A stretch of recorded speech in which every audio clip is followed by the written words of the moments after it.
is right there, our vision statement on that opening slide that you see, preparing and inspiring students for their future. We emphasize that in a lot of the meetings we have with our faculty, with parents. And I always like to highlight three words, especially in that vision statement. The first two words kind of go together: preparing, inspiring, because we believe both things are incredibly important as we work with your child, your son or daughter, that we are both preparing and inspiring them. When students leave us, when your student leaves us 4 years from now, we want them to be both. A student that is prepared but not inspired to do anything next, whatever it is next, we feel like we haven't completed our job. And the opposite of that is true. If they're inspired to go out into the world, but they don't have the technical skills or the soft skills to be prepared to have them address whatever they want to do next, we don't feel like we've done our job either. And so we believe both words are equally important. We want to prepare and inspire students, so when they graduate, walk across that stage, that they're ready to meet whatever it is that is next for them. And then the third word I always highlight is there, right? We want to prepare and inspire students for their future, not our future, right? My future, which is right now, is not going to be the same as their future. And as parents, we have to recognize that as well, that our kids' future is going to look a lot different.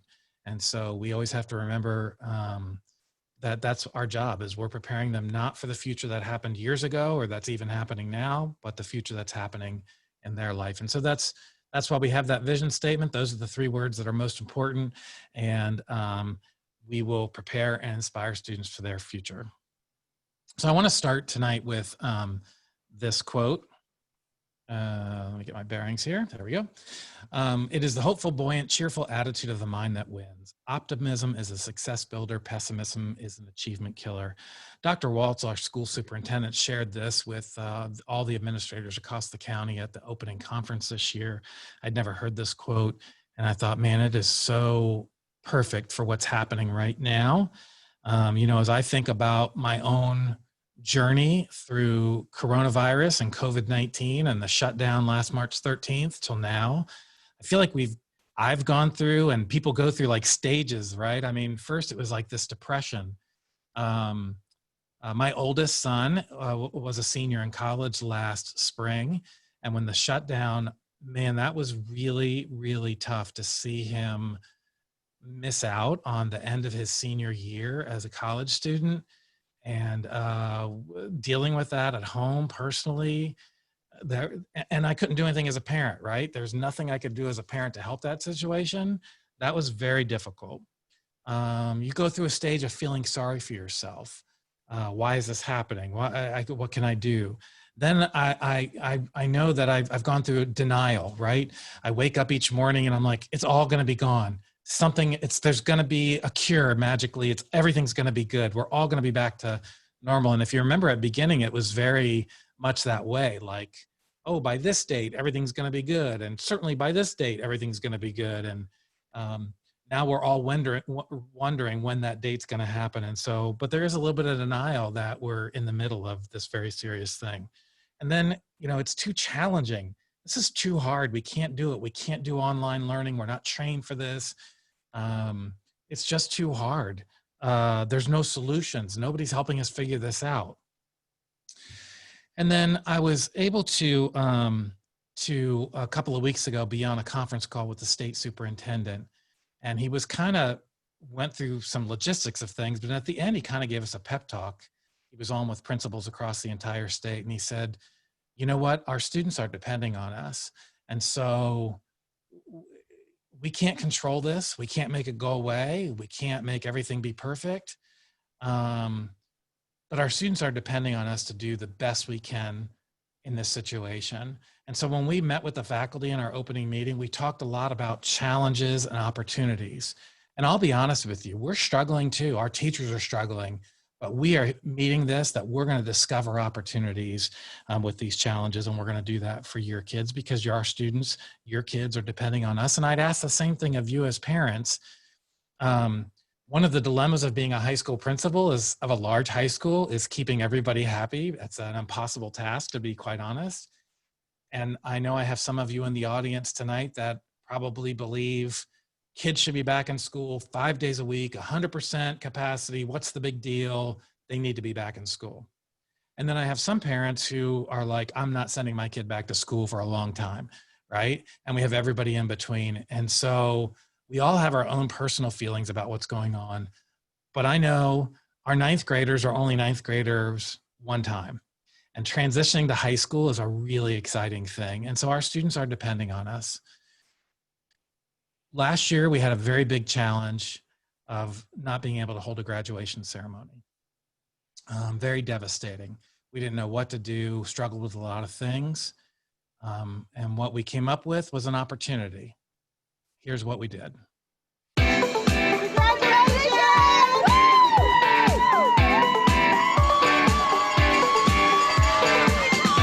Today's our Colgan High School Class of 2020 Diploma Distribution Day. We're trying to make it as special as we can for the Class of 2020. We have them driving through one last time through our campus. They're going to drive through our senior parking lot where many of them have painted parking spaces.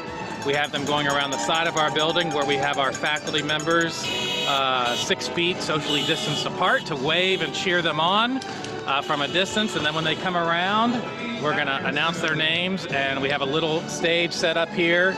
And once I give them the diploma, the graduate's going to walk across the stage and get their moment in the sun to walk across the stage. So we're really excited to do that for them. Well, it means a lot that, it's been a long time coming. I've been dreaming about this for a while. It means a lot that, they would do something for us like this, because, we won't have the traditional one at the moment, but, I really appreciate it.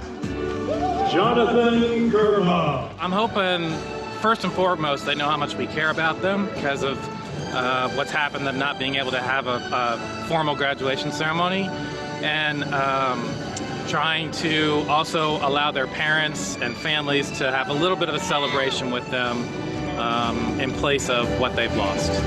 Good to go? All right, congratulations. Congratulations.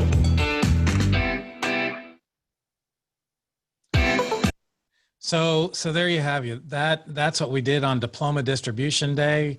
And it was a home run. It was hard work. We were giving out diplomas for about 9 hours that day, all day long. And it was a huge success.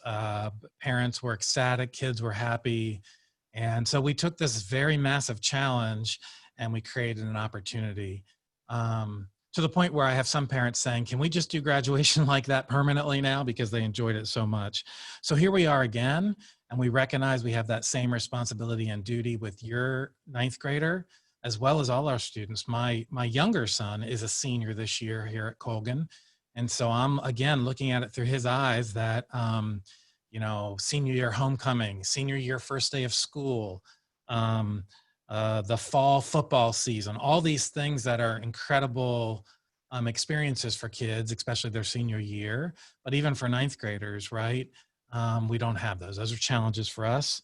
And so we're going to work hard to create opportunities. And so I also want to talk a little bit about some of our philosophies here at Colgan, especially for you new parents.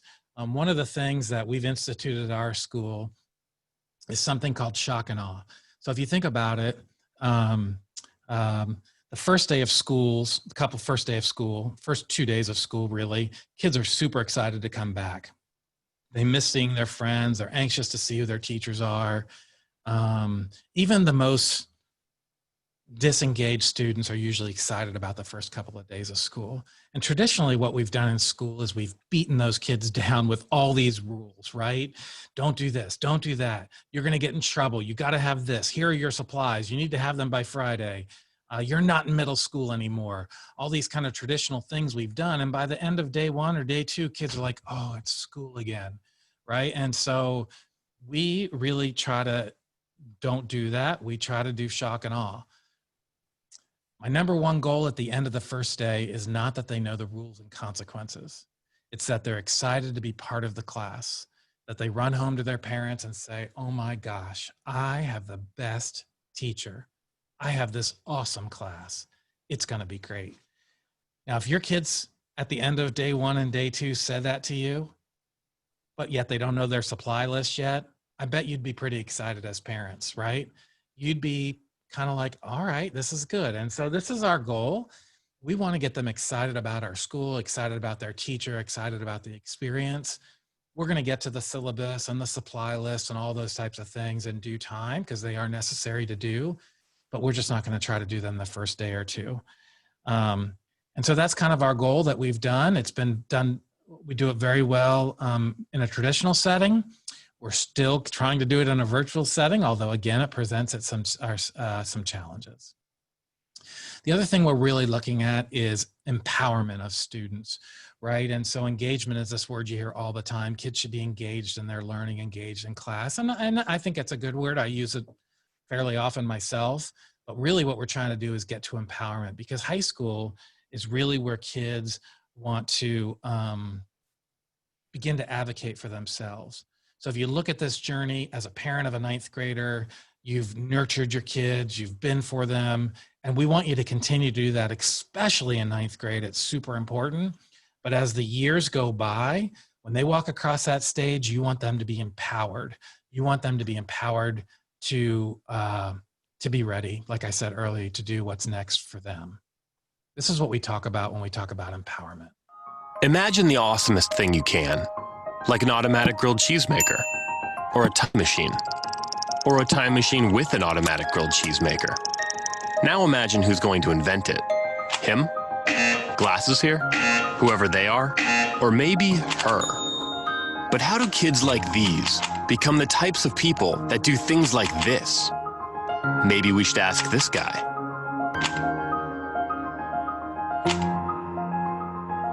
Knowledge is heavy. Sometimes it's a limit to have new ideas. That's the problem with the old schooling, because they were teaching answers. I believe questions are probably more important today than the answers. Erno's cube is a question waiting to be answered. And when the right person finds the right question, something amazing happens. They start seeing the world as it truly is. Not a place to be memorized, but a place to be figured out, flipped, turned, twisted, and ultimately made better, forever. Today, she may be an octopus, but help kids like her fall in love with problem solving, and they will embark on journeys to become scientists, artists, engineers, designers, inventors, or something no one's ever been before, but you can bet we're gonna need. That's why moments like this, Go! and this, and this, and especially this, are so important. Because there are companies to found, planets to walk on, time machines to invent, a future to be made amazing. We may not know what it's going to look like, but we know who's going to do it.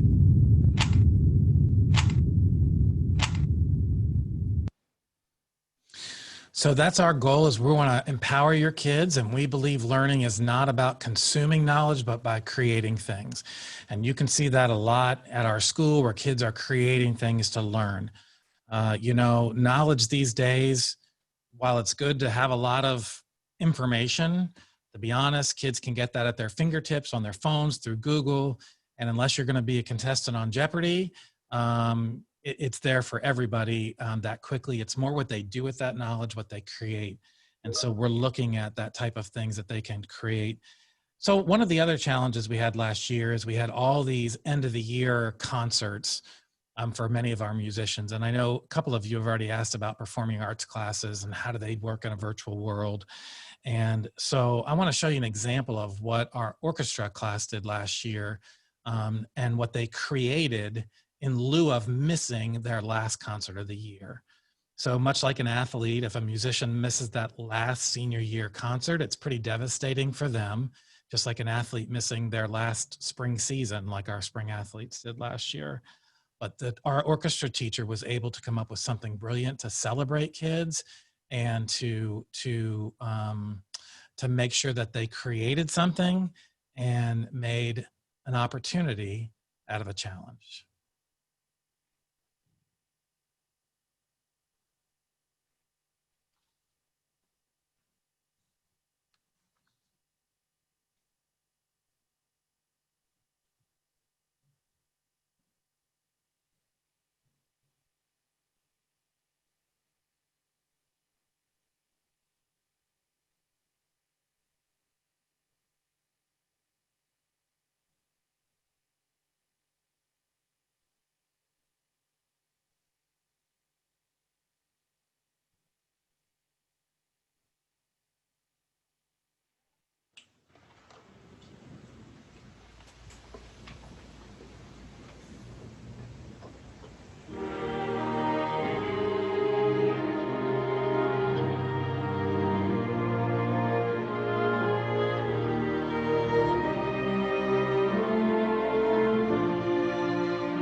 So there you go. I mean, again, such a opportunity created out of that challenge. And is that as good as an in-person concert? I don't know, but that's pretty powerful. I cried like the first 7 times I watched it. So, I mean, it's pretty powerful. And I'm not even a parent of one of those children. So I can't imagine if I was a parent of one of those children. But that's the type of things that we're creating. Those are the types of things we're doing in our performing arts classes, despite these challenges. All right, let's get to a little of the meat and potatoes of things that you can have as a parent coming to Colgan. So this is our leadership team. We are a little shorthanded this year, a school our size. We have 2,900 students registered with us this year. 29, that's 2,900 students. That's right, you've heard it correctly. A school our size should have 4 or 5 assistant principals. Right now we have 3. One of our assistant principals got promoted just recently, and at this point the school division is not letting us replace that position, so we're going to make the best we can of that. And so this is our current team, and I just want to point out a couple of things as a parent. Again, you can either take a picture of this slide, but we're also going to post this, so you'll get this information for future reference. You can see under here who we directly supervise. So for example, I supervise the fine and performing arts directly. So as a parent, if you have a concern with one of those teachers, you work with me directly. And then you can see each of my administrators have departments that they work with directly. And so that's a resource you can have as a parent. Who do I go to if my kid is struggling in English class? Well, number one, we want you to start with the teacher, obviously. But if you can't get satisfaction, you can work with Ms. McClellan to help you with that. And it's not that as a principal, I'm not involved in all those things, but when you have 2,900 students, it's hard to keep on top of everything. So you have to have a good team to help and support you. Trust me, they keep me informed of the big issues and what's going on, but just so you know, this is a venue. Also notice, each of them have an alphabet assigned to them. So we don't do it by grade level, like a 6th grade administrator, 7th grade administrator, like you might have had in middle school, but we do it by alpha.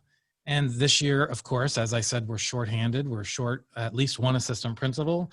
They have some additional alphabet they're working with until we can convince the school division to let us hire our 4th assistant principal. So another resource for you. So let's say your child is struggling in a couple of classes and you don't want to go to this administrator, this administrator, this administrator, because those teachers are in those different departments. Well, I would go to your alpha administrator at that point and contact that administrator to start working through the issue. Up at the top here, just so I showed, Mr. Huckstein is our activities director. Of course, activities and sports are on hold. We'll talk about that a little bit later in the meeting. Mrs. Hanville, who's here with us tonight, is the director of school counseling, as I said. She oversees all the school counselors. I'm going to show you the next slide of the counseling department. And then Mr. Bailey is our safety and security officer who is with us as well. Here is our school counselors, and counselors are done by alphabet. So you find where your last name fits in these things, and that is your child's counselor. Now, thanks to site-based management in Prince William County, I actually have our counselors staffed at a lower ratio than they're funded at. And so we probably have an extra counselor and a half, maybe at least 1 counselor based on our population, which gives our counselors a little bit lower caseload to work with. And I'm able to do that with the flexibility in site-based management. So you can see who your child's counselor is here. And then we also have a full-time college and career counselor, Dr. Bird, who helps students as they are transitioning and preparing for the next part after Colgan. Now let's get into some scheduling basics. Just so you know, as a rising 9th grade parent, sometimes we assume everybody knows this, but kids are signed up for 7 classes per year. So your child their schedule will have 7 classes, period 1 through period 7. The first quarter we know is all virtual except a small number of special situations. This decision, of course, is made countywide by our school board, and it goes from September 8th to October 30th. The second quarter, right now, the way the school board worded the resolution they passed, I guess it's I hope I'm using the right term, but the way the school board passed the motion is that the goal of the school division is to be at the 50% capacity model starting second quarter on November 4th. What that means is that the school is basically divided in half, and kids come 2 days a week, and then another half of kids come the other 2 days a week. But again, the school board says right now that that's a goal. So of course we know that lots of things can happen and play out, and we're not sure where that's going to go. But at this point, this is where we stand. And parents do have an option to keep their child full virtual, even if we come back in the 50% model on November 4th. Right now at our school, we have over a little bit over 800 families that have indicated they're going to keep their child at home virtual. So that's going to be a little bit of a challenge for us as well, but we will work through that. And then of course, third and fourth quarter, I left as question marks because right now those are question marks. We don't know what lies ahead. We will wait and see. All right, so this is really the detailed now of what a schedule is going to look like. And I'm going to try to explain this as best I can. I'm going to start with a couple of things. This slide I get as your first glance, you're like, oh my gosh, there's a lot of information, but stick with me here and I'll try to go through it and explain it clearly. First of all, I want you to note, we assume everybody knows this, but the school division has moved the start time to 8:30, at least for the first 9 weeks. When we're here in person, we start at 7:30. Which you can imagine we have some groggy-eyed students at that time. So in a virtual world, we're starting at 8:30. I'm going to skip Monday. I'm going to come back and explain Monday in a second. As I said, every child gets 7 classes. Those correspond to these periods, right? So some people say period, some people say block, some people say class. It all means the same thing. You just look at what's listed first as your first period, second is second period class, third period is third period class. And so on this first schedule, students will go to their even classes, periods 2, 4, 6, on Tuesdays and Thursdays. And they go to their odd classes, 1, 3, 5, 7, on Wednesdays and Fridays. Now, the first thing that jumps out at you is like, oh, they have 4 classes on one day and 3 classes on the next day. That's right, because we have 7 classes. So that's not the way it happens when we do in-person learning. But this is a special schedule just for virtual learning. So let's talk a little bit about the class period. So you can see here, let's imagine this is the first day of school, Tuesday, September 8th. Students will go to their second period class at 10:10. At minimum, this fine print is down here at the bottom, the teachers will give 30 minutes of live instruction. Another term you might hear when people say is synchronous instruction. Synchronous or live instruction is basically the same thing. And what that means, just in very simple terms, is that the students and teachers are interacting at a specific time together at the same time. So they are interacting live instruction for at least 30 minutes during this 70-minute block. Now that's the minimum. Some teachers are going to go longer than that. Some teachers are going to break this up. And so they might do some live instruction with them, the synchronous instruction with them, give kids a project or an assignment or work on some problems, and then say, we're going to meet back here on our virtual platform in 30 minutes. And so the rest of this 70 minutes can be used or should be used for assignments the teacher has given, projects, could be group work. In our platform, Zoom, the teacher has the ability to put kids in virtual groups, and then the teacher can go around virtually to each group and check in on them as they're working in groups, just like they would in a classroom. So again, each period, the kid gets 30 minutes at minimum of live, synchronous, virtual instruction. And then the remaining 40 minutes is in how I described. There's a lunch block each day for kids, and then you can see. So here's what I would tell you. Your child should be working during this whole time. I would give them out for lunch, make sure you feed them lunch. That's totally acceptable. And I would make sure, look, we all know getting on these meetings, there's a little bit of Zoom fatigue or virtual fatigue. Let kids stretch their legs. If they need to get fresh air, we highly recommend that. But in general, they should not be sleeping during this whole time or saying they have nothing to do, but they should be engaged in some ways in the ways I've described. And then this also happens, and notice on Wednesdays and Fridays, that live synchronous virtual instruction starts at 8:50, first period at 8:50. So it actually starts earlier on Wednesday and Friday than it does Tuesday and Thursday. Now let's talk about this block of time. And you see the word asynchronous learning takes place here. So this is learning that kids, now honestly, the first day of school, not much is going to happen here. But I have a great idea for you, which I'm going to circle back to. But once the school year gets going, this is the time kids are going to meet up with teachers for extra help. They're going to do redos or retakes. I'm not sure what your middle schools did, but at the high school level, students are afforded multiple opportunities on major assessments. So I take a major assessment, your kid struggles on part of it, they go to remediation to the teacher gives them an opportunity to retake that assessment or maybe another type of assessment that measures the same type of objectives. And so this is the time they're going to meet with the teacher and get that support and that relearning, the retakes, and do asynchronous learning. Think of asynchronous learning as self-paced online learning, but not the real-time interaction. So it may be like, I want all my students to read this paragraph, and then I've created this discussion board where they're going to go on at different times during the next 2 days and comment. That would be asynchronous learning.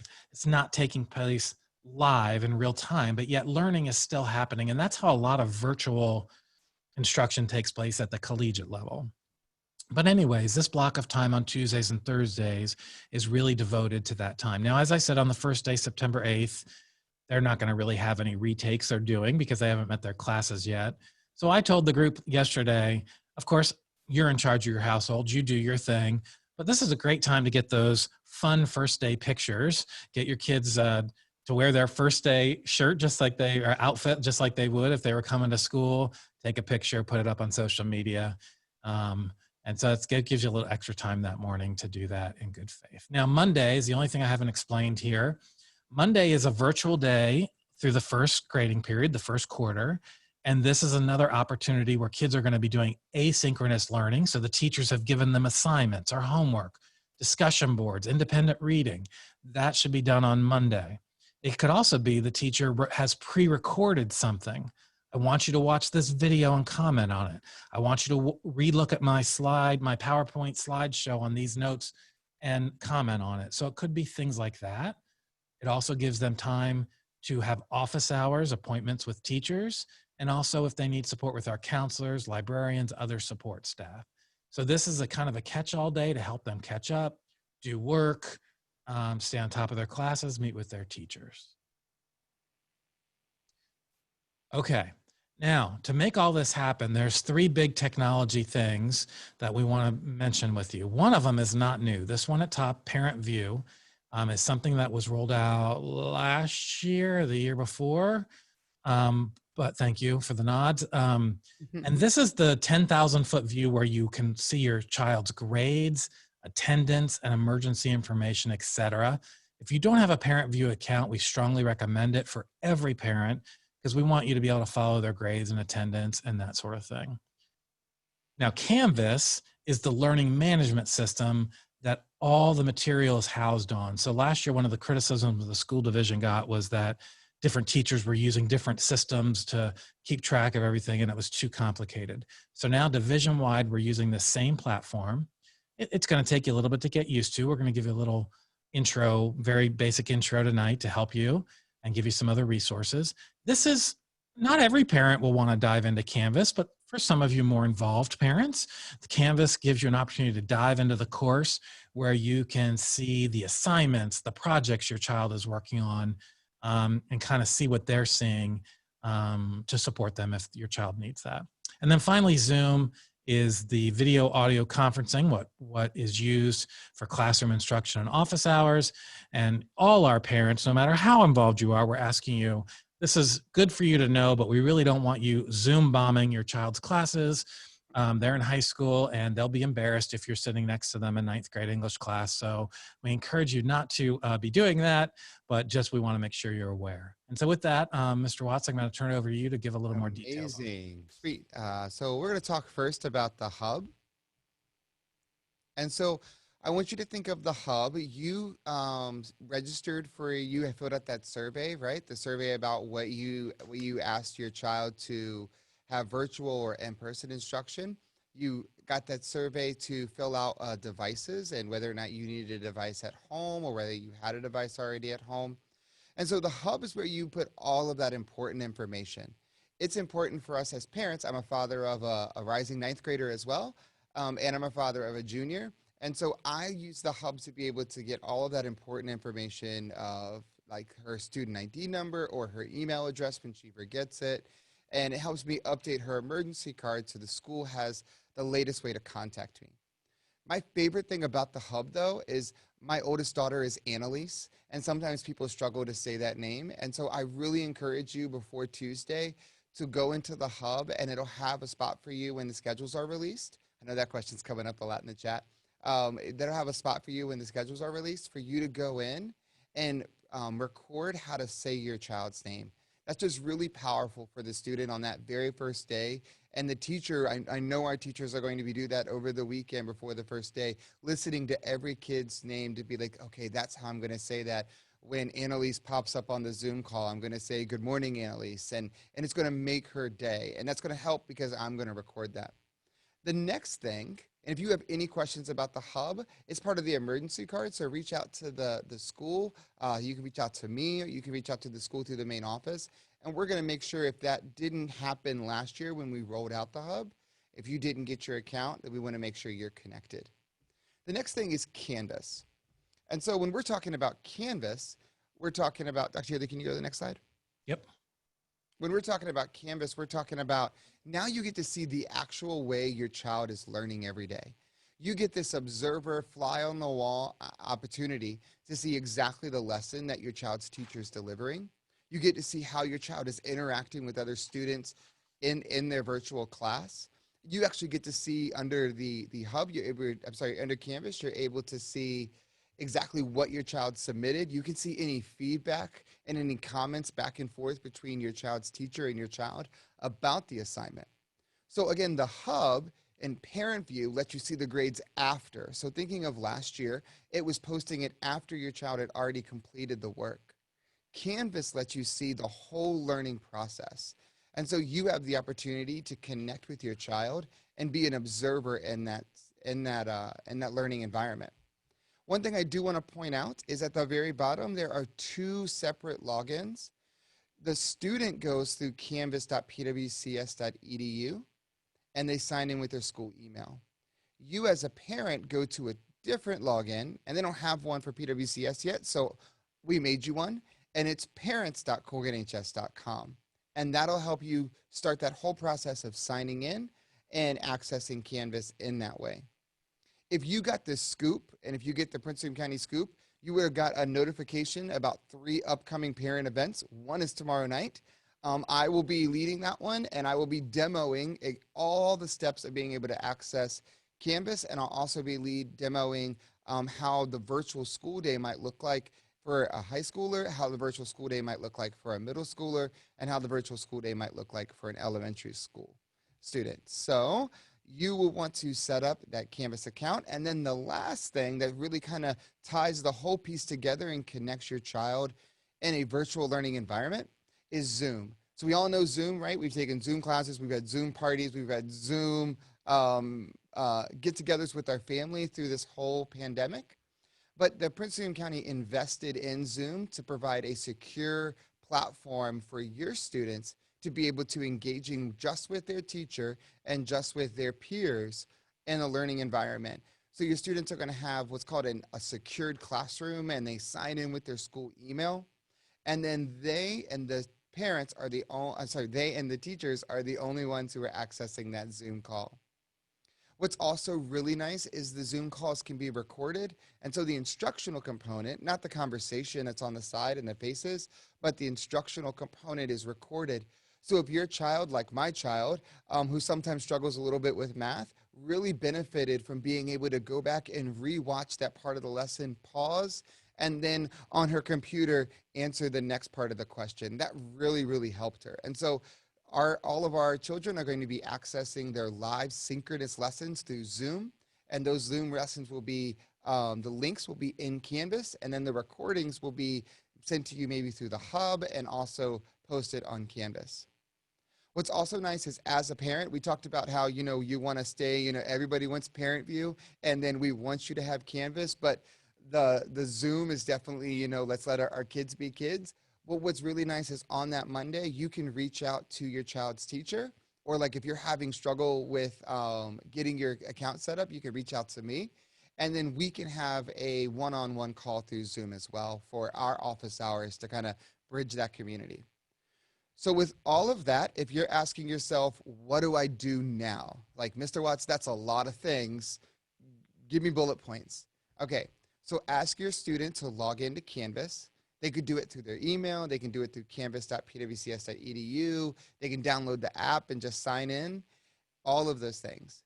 Once you get that, ask your child to give you a pairing code, and we'll talk about that in a second. Once you have that pairing code, you then can create your own parent account, and you'll see everything that your child sees. And then encourage your child to attend the Canvas tutorials. I'm hosting those with other teachers. Today we had some CTE teachers and some English teachers, and it was really great. We had about 45 kids on today, and they asked questions like, can you tell me what my activities are going to be like? Can you tell me what it's going to be like at 8:30? What do I have to? They were asking the same questions you're asking in the chat, but they were asking from a student perspective. So encourage your child to, any one of them, they're every day from here until school starts at 4 p.m., and the links are in their own Canvas course. And then me and a couple of the other ITCs throughout the district, we built together a website of resources just for you as parents. And so if you go to PWCS Backpack, all one word, just like you're wearing a backpack, .com, and click up parents, then we have videos that literally walks you through step by step by step of all of the ways that you can connect and engage with your child. Any questions? That's my email.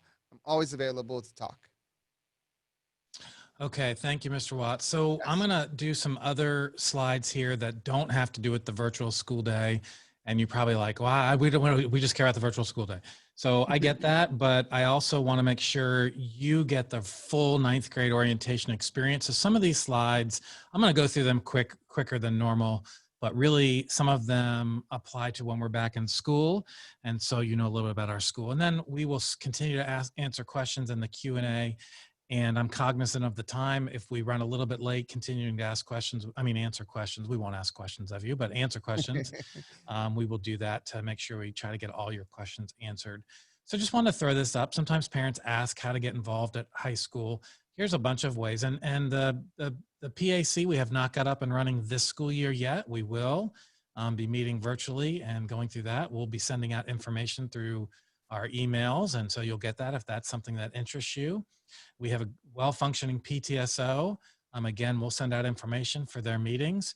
Obviously, field trips are on hold right now, but I support a lot of field trips when we are allowed to do them, because I think those types of experiences are very valuable for children.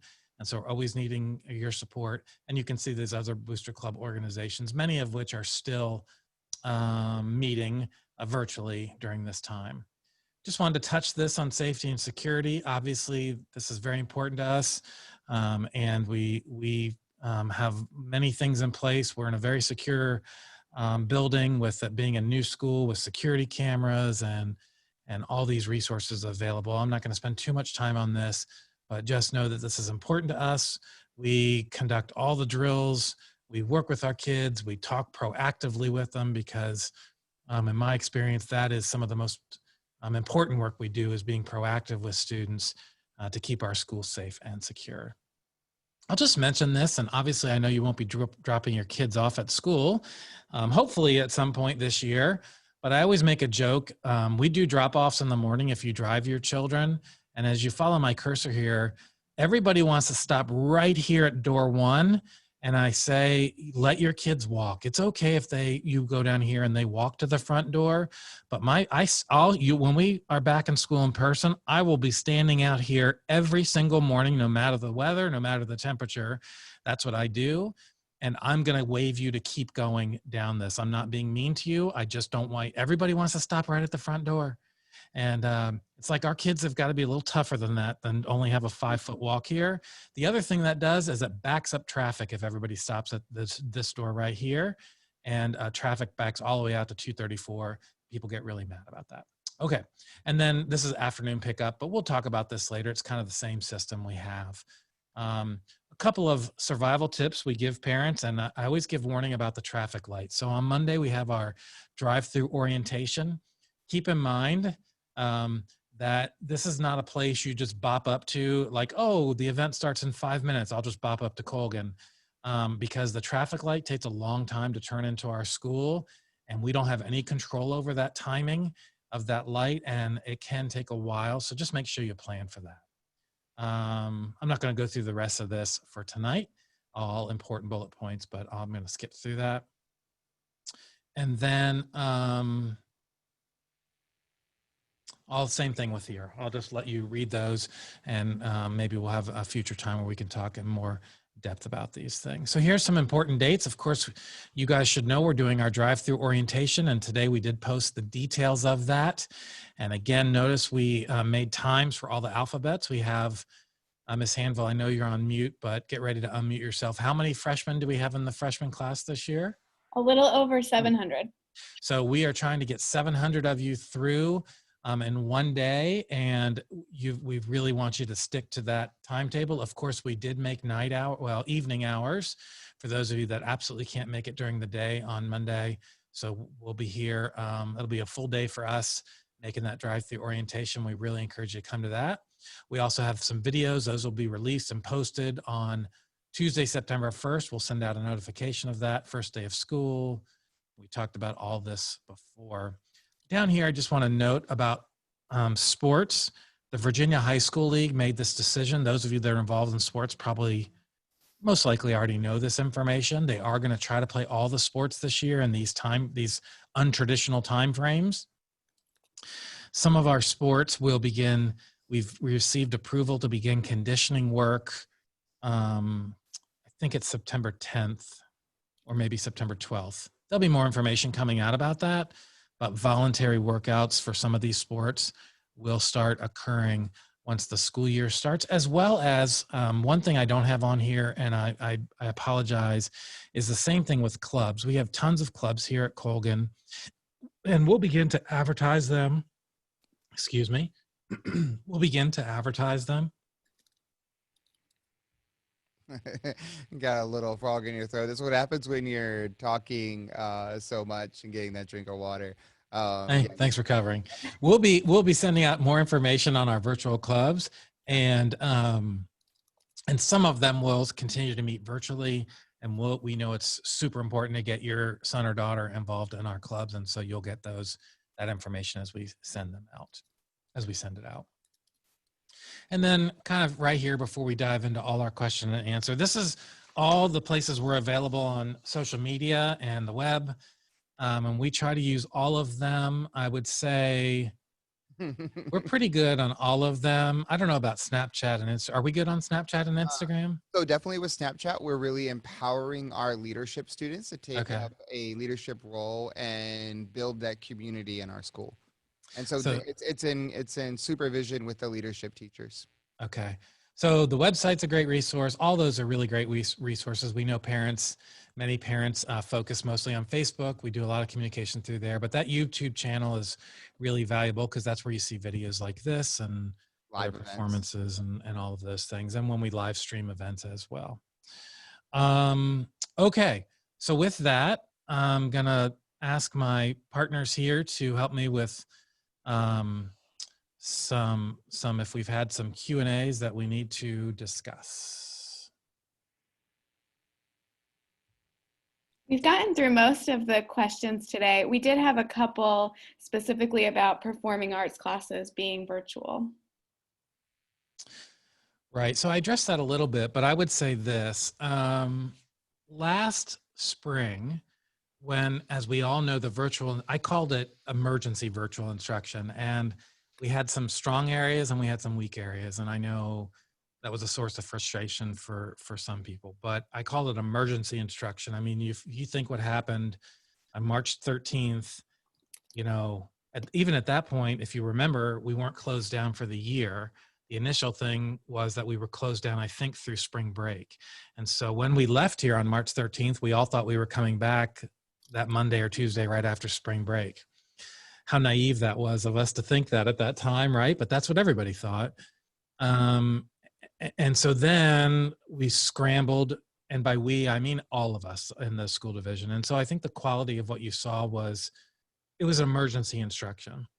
That being said, in performing arts, our teachers were incredible.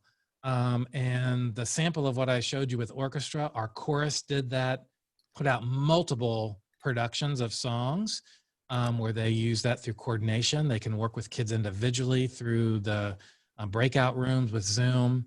Our theater department did a virtual production. Our dance students were able to experience a lot of resources. Mr. Watts is a father of a dancer, so he can speak to that as well. So by nature, I mean, I'm not trying to be cute in what I'm saying here, but our performing arts teachers are creative by nature. And so they came up with some of the most creative things that we did. So if your child is in performing arts, those types of classes, I wouldn't be worried about that. You're going to be pleasantly surprised what those teachers come up with. Some of our questions around the arts was around some of the specific art supplies. And so could you talk a little bit about how our performing arts and our visual arts teachers are arranging times to support parents and learning at home in those specialized areas? Correct. So in our art classes, in fact, I was speaking with our teachers, a couple of our teachers today. They are organizing the supplies needed. They're going to begin contacting families as soon as schedules are officially released, and we'll arrange for those art supplies. And so how you'll get those is at the end of the first week of school or the beginning of the second week, we're going to figure out which classes need textbooks, which classes need art supplies, and we're going to work out a pickup system. If nothing else, I've become an expert in picking up things and giving things out in drive-through type methods, because we've done that about 1 million times since March 13th. So we'll be doing the same type of thing. Not all classes use a formal textbook. They have other learning resources they use. In fact, that may be one thing that's kind of eye-opening to many parents since when we were in school. How many resources there are that aren't the traditional textbook, but we have a number of teachers that still give out a traditional textbook. And so we'll give out textbooks, art supplies, those types of things.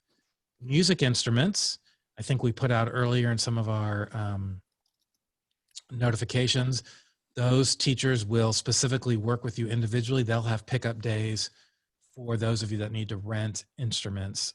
So the orchestra teacher, band teacher, piano, those teachers will work with you on that.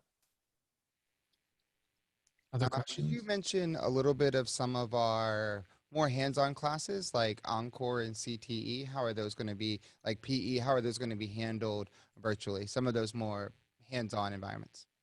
Yeah, so PE has been taught virtually by the county for years through our Prince William County Virtual High School. So the formula there is pretty established. In general, there's one of two options. Teachers may front load the course because it's health and PE. So about half the time they spend in the health classroom. And so the teachers may front load that and do the majority of the health work at the beginning of the year, anticipating that at some point in the school year we'll be back in person. But also they don't have to do that. They could have kids keep logs of activities.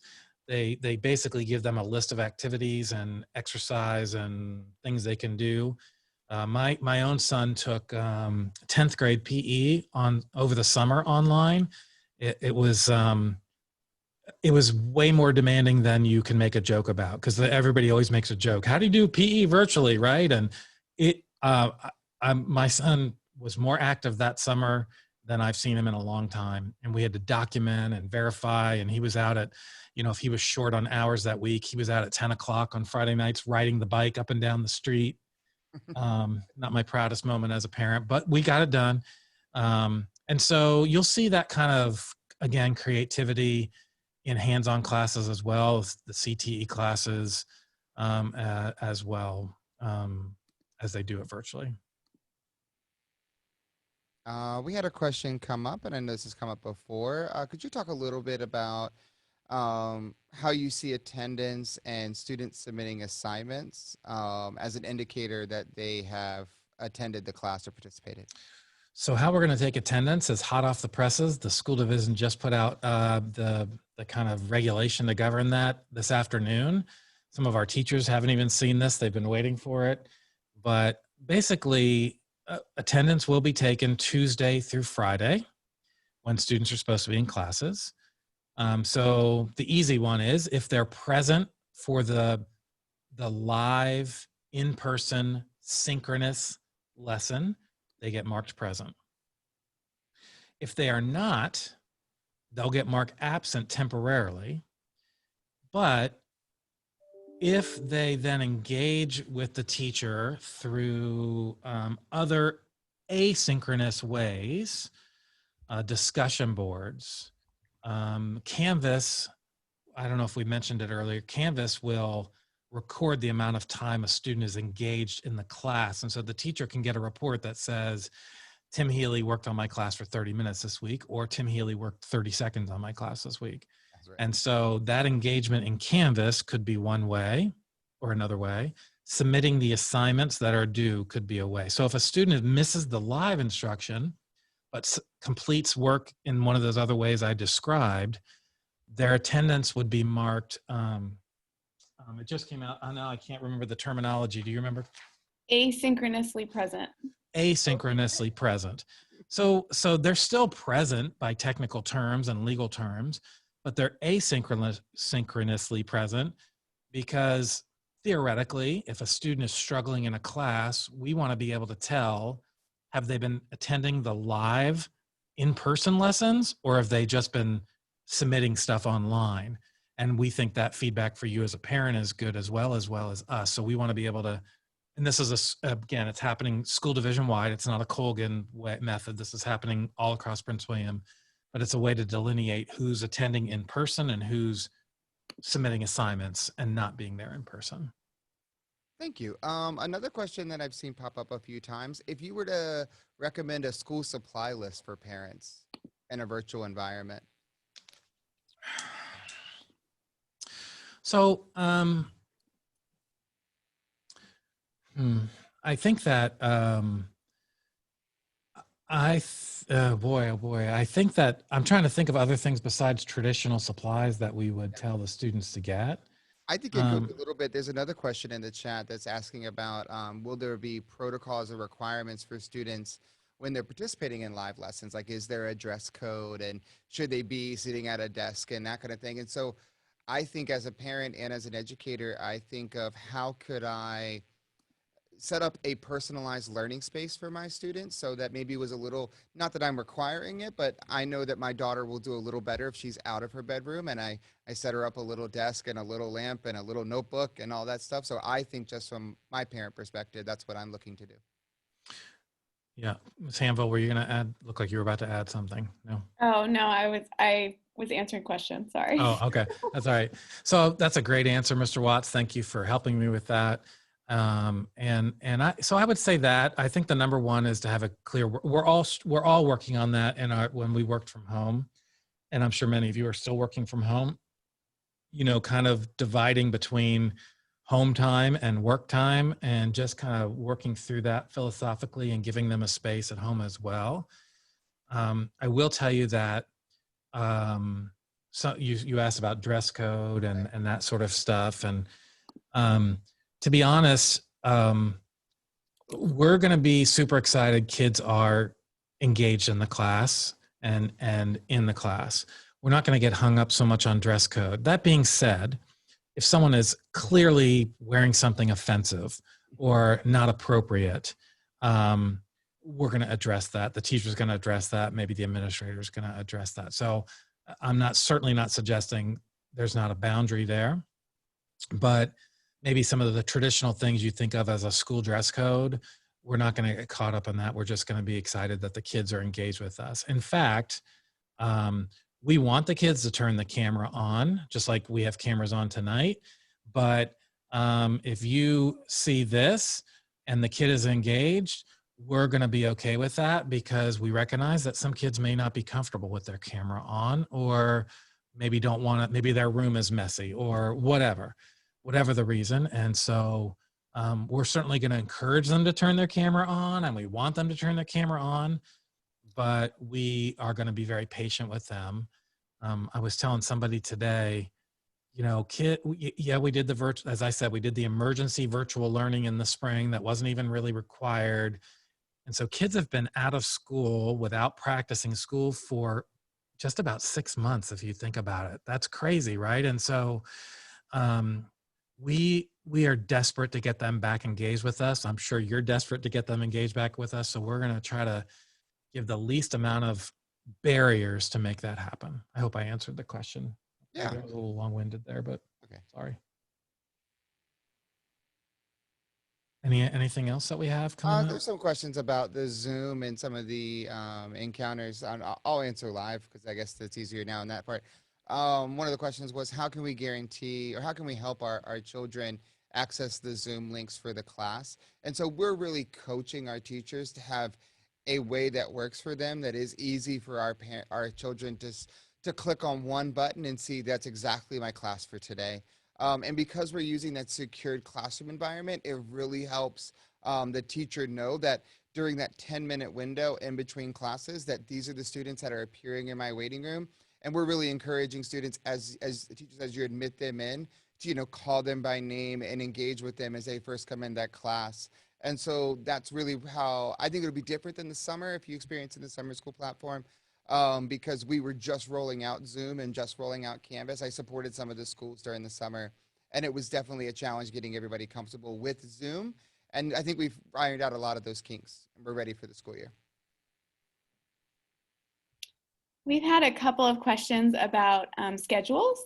So at our 9th grade drive-through orientation on Monday, your student will receive a copy of their schedule there. And then for grades 10 through 12, if you've got older students, they'll be on Student View and Parent View on September 4th. Well, that's a division level decision. And Ms. Hanville, didn't we say there's some talk about maybe those coming out earlier, or am I not remembering that correctly? I think they're working on whether or not to release them earlier. Okay. I feel like that might be a happy surprise rather than. Oh, all right. So worst case scenario, September 4th. But the majority of these parents here tonight are rising 9th grade parents. They'll get their hard copy schedule on Monday in our drive-through. Excellent. I ruined your surprise. I apologize. Anything else that we have? I'm answering the Zoom question right there for the group, so that was there. Let me say this about Canvas. If you've never worked with Canvas before, I used it. I taught the last 3 semesters as an adjunct professor at Mary Washington, and I've used Canvas to complement what I was doing. The first semester I used it, I used certain parts of it, and then as I became more and more comfortable, I learned more of the bells and whistles and more of the things that you can do. But what I found is, like many things, our young people, our students, your children are digital natives, and they will take to it very quickly. It'll take them a second to figure out how to log on and whatever. But unlike me, that I'm afraid to click anything because I think I'm going to lose all my information or break something, they're just going to start clicking and they're going to figure it all out. And so, and I know some anxiety with you as parents is, well, you want to know how to do it as well. But you'll figure it out. It'll come to you. It's something new. It's a change. We recognize that. Trust me, our teachers are going through the same struggle right now. Thank goodness we've had these 3 weeks with them, and next week to help prepare them. But your kids will take it. I equate it to this. It's not a technology analogy, but when we have back to school night in person, and parents come to our building, most parents spend half the night completely lost. they're like, the building's too big. How do kids find their classes? I can't figure, where is all this? Kids, by about lunchtime, the first day of school, kids have got this building figured out. And so they just are quick to adapt like that. And so I recognize it's new, it's a change that's unsettling. The whole world is unsettling right now. But trust me, your kids are going to get it, and they're going to get it quickly. And we're there to support them if they don't. That's Mr. Watts is amazing. And he's got a team of other people that support him. And we're going to support them in getting comfortable with Canvas. So I went off on a tangent there, but just wanted to mention that. What else we have? Anything else? There's, Here, go. I was going to say, there's a couple questions about grading since it will be virtual this school year, or at least at the beginning. So maybe I'm not understanding, like grading, like how we do grading or how we're going to do assessments. I'm thinking maybe because the end of the year was optional, and so now. Oh, got it. So this year is not optional. This year is required. And, there was a lot of discussion about that last year. And anyways, this year it's required and grades will count. Students are required to have 9 grades per grading period. Our teachers will be excellent with that. As I mentioned before, kids will get a chance to relearn and retake major assessments. And so we believe strongly in that, just like when you went to take your driver's test. I know my kid who just graduated from UVA and is wickedly smart failed his driver's test the first time because he got one of the signs wrong, which is frustrating to me that you can't miss one sign in that driver's test. Anyways, he passed it his second time, and he still has all full rights of driving privileges today. And so we don't think that just because a kid misses out the first time they take an assessment, they shouldn't get a second opportunity, provided they go through relearning. So grades will count, and we'll make sure students understand that, especially based on last year, everything being optional. One question that popped up here: if we go through with the 50-50 model, will there be a time for our 9th graders to be able to tour the building before they come? That's a great question. The answer is I don't know. Everything has been fairly well regulated by the school division as we've worked through the pandemic. And so do I think that would be a great idea? I do. Will I push for it? Yes. They've also been very big on that. All high schools do similar things. So like if you allow that at one school, they want to make sure all the schools have an opportunity to do that. So I will try to make that happen. I can't promise it because that's something that I would have to work through to get approval for and work with higher ups to make that happen. But I totally understand the benefits, get it. I will say this, our school at and when we say 50%, remember I said about 800 people right now have selected to stay virtual only. Now, again, that could change. But when you take 50% model and take out 800 people, the school becomes very manageable because it's a big school. And so we will definitely, if we don't allow them in, can't get them in for a tour, we will certainly be very patient with them those first couple of days when they're here in person. So don't worry about that. Also, I believe, I haven't seen the video yet, but one of the videos they're preparing for the student orientation highlights some of the major areas in the school. We have a couple of our leadership students doing that. And so they get a feel of the school a little bit through that video. It's not the same as being here in person, but it is something.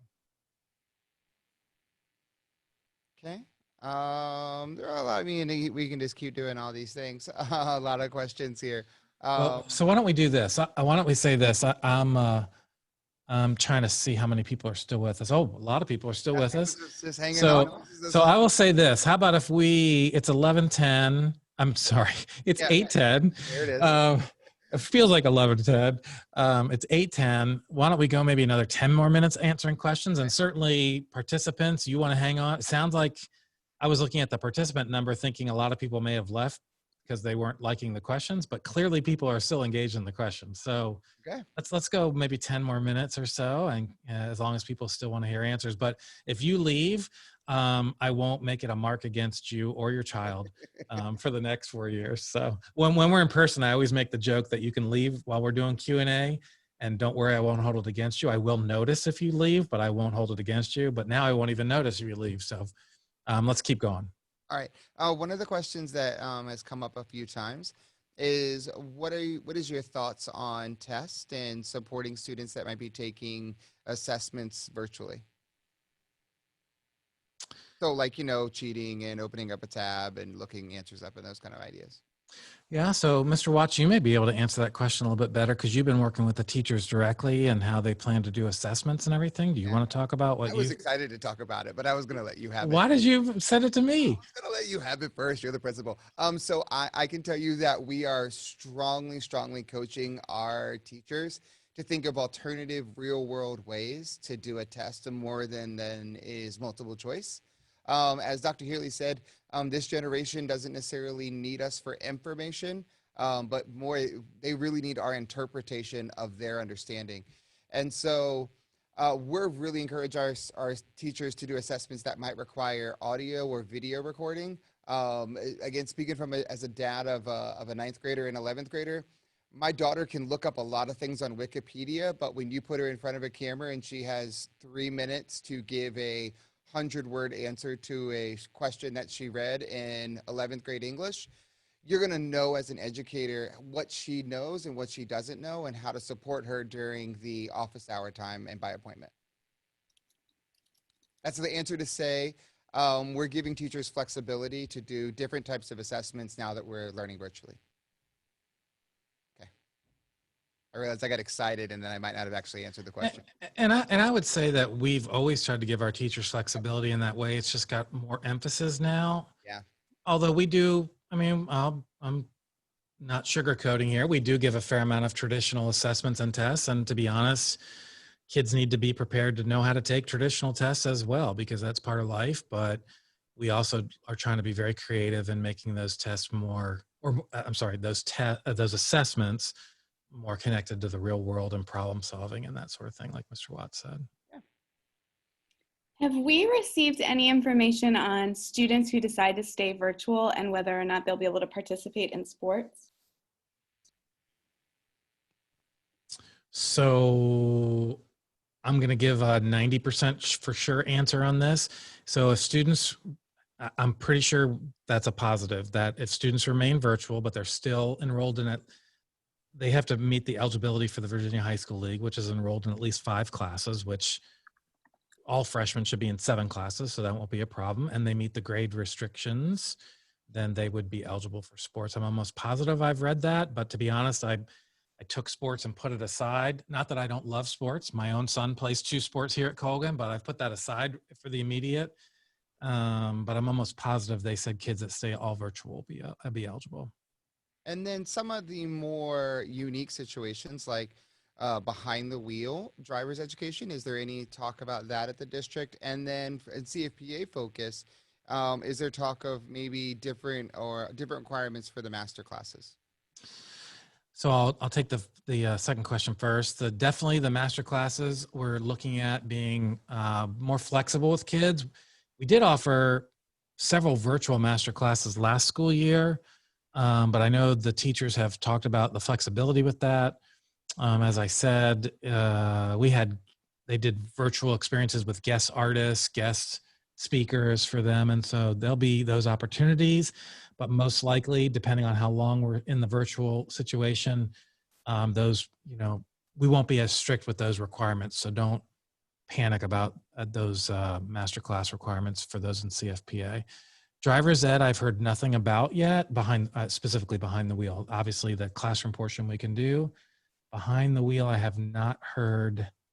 We'll have to get that information to them because I haven't heard that. What else we got?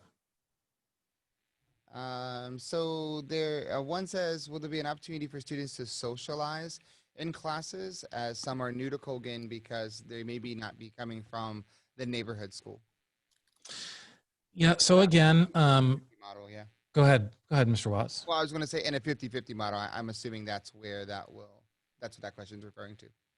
Well, I mean, I think both in the virtual only and the 50-50 model, there'll be an opportunity. I mean, it's hard to, even in that 50% model, your child will be, remember, if 800 kids still say all virtual, you're going to be in classes of 12 kids, right? And we're going to severely limit their social, not, that's the wrong way to put it, limit their interactions in hallways, cafeterias, where you have mass We're going to groups of structure. kids.